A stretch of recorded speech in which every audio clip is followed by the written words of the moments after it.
are you guys? How's the tour been? I was gonna ask you if it's been easy going, but I sense that there's been some problems. Well,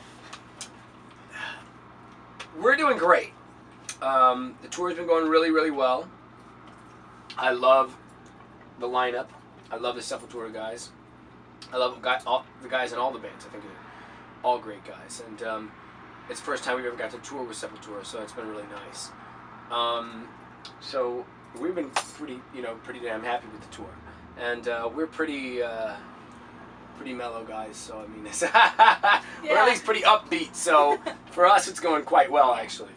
So how did you guys end up on the bill for this show? Did you guys talk about it? Did your tour managers put it together? Record label? Our booking agents. We are on the same label now. Us and Sepultura, we're both on Nuclear Blast.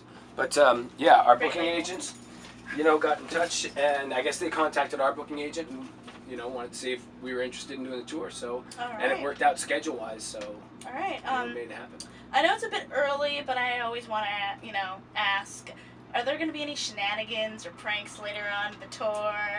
Well, anything in your mind, brewing? We do that on some tours, but then again, we've gone on some tours where we don't do it. I mean, Derek's a big guy,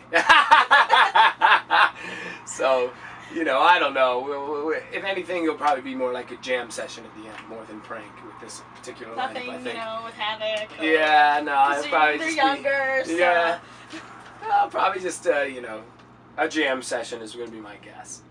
All right, so being on tour, it's not always this amazing thing that people make it out to be. So what do you guys do to kill some time while on the road, if you have any time?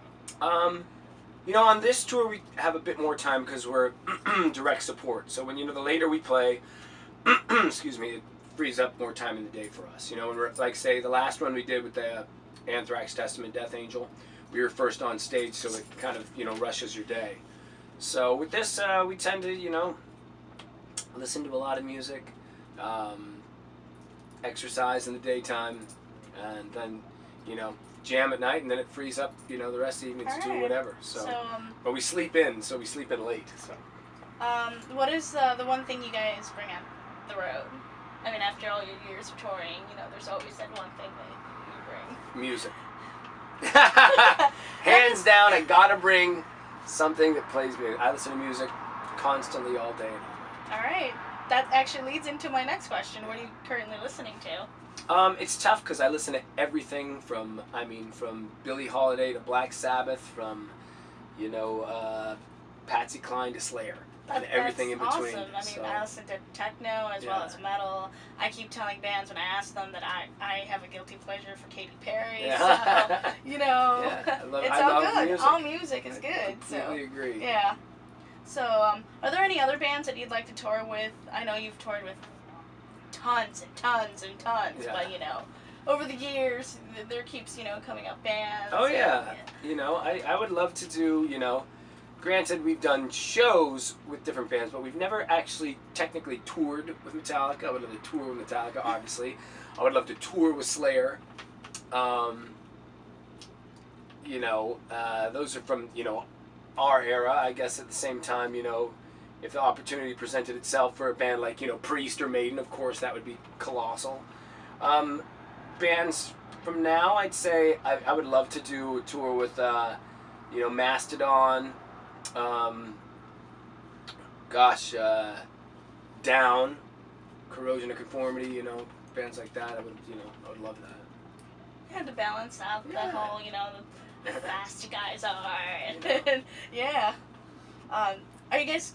Do you guys read on the road or? Absolutely. And my question is, what are you guys currently reading?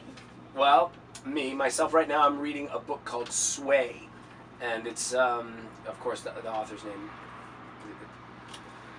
Escapes your mind. It's cool. Right now. It's cool. No worries. But it's historically based on the time of the Stones, when Brian Jones was still in them, and it's there's kind of this culmination between them and the Manson murders happening around the same time, and how the worlds came so closely intertwined, but didn't actually. And there's like little bits of fact historically in the book, but he just kind of took those and ran with it and invented this kind of, story Awesome. line about that. Awesome. It's a great book.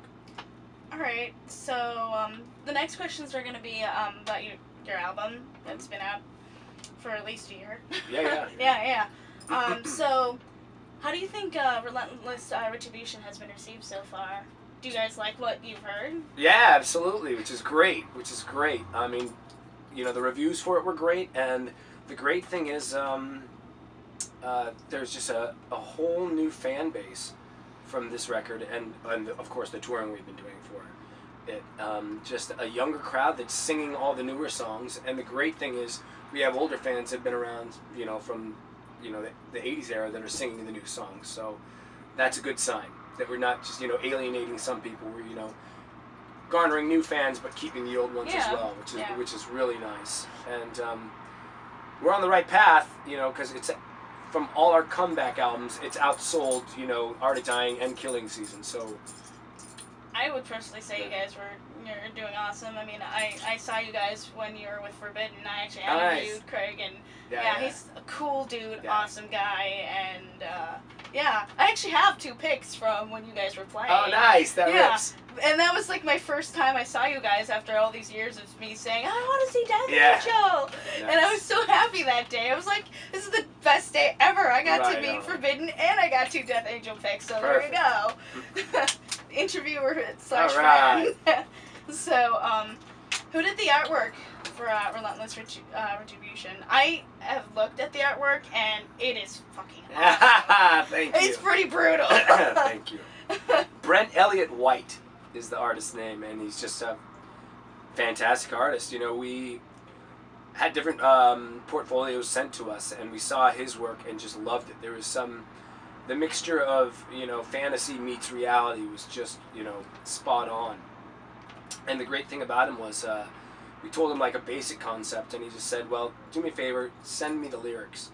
And he based the whole cover art on the lyrics that we sent him.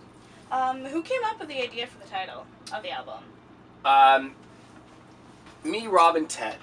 Yeah, and it was odd because I mentioned it late one night to Rob, and he liked it, and he was kind of batting it around. And then a couple days later, Rob was talking to Ted about different album titles, and Ted brought up the same 2 words that I did.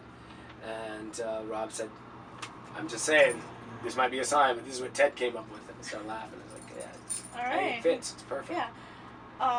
And can you tell me what it means to you, what the album means to you?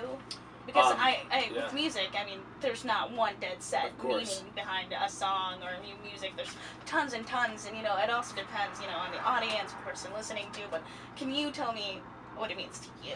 To me, yeah, it was the ultimate triumph. I mean, losing 2, key original band members for writing for this record, and overcoming that.